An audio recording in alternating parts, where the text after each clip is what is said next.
Hello, what is up mga ma'am, sir? Ma'am, ako po si Ralph Cifra, isang visual artist from Manila, Philippines. And today we are going to unbox and review the ZD Toys Iron Man Mark 11. Thank you very much, Laro Anan, for providing this figure for unboxing and review. If you want this Iron Man or any other Iron Man armors na ZD Toys, punta lang kayo sa Laro Anan on Facebook and Shopee.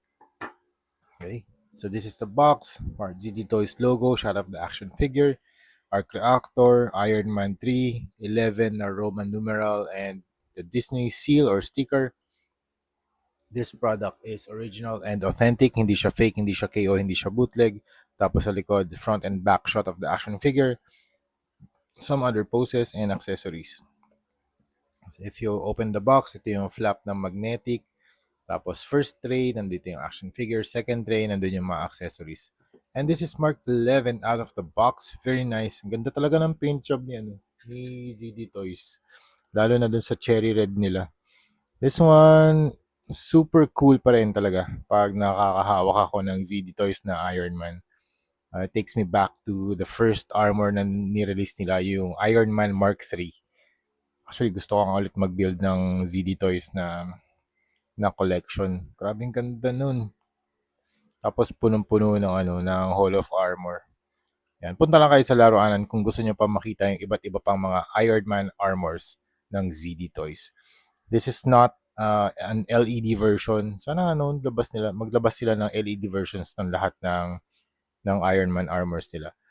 So let's start. Shake test muna. Wala namang mga loose na joints. Color palette niya, cherry red, gold, and silver. The head is from Heartbreaker. I think itong chest from Mark 7. I think I think Heartbreaker na lahat ng armor. I think this one is from Heartbreaker 2. Ito Heartbreaker din. Okay.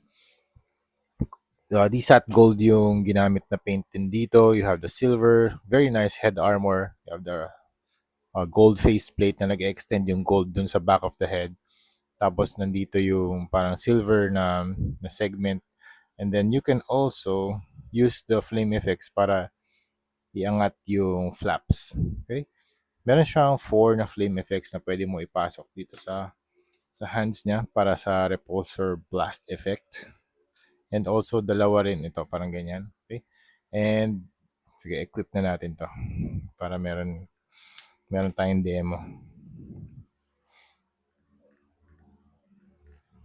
Kung medyo mahirap, gamitin niyo lang yung hirap nga, blower.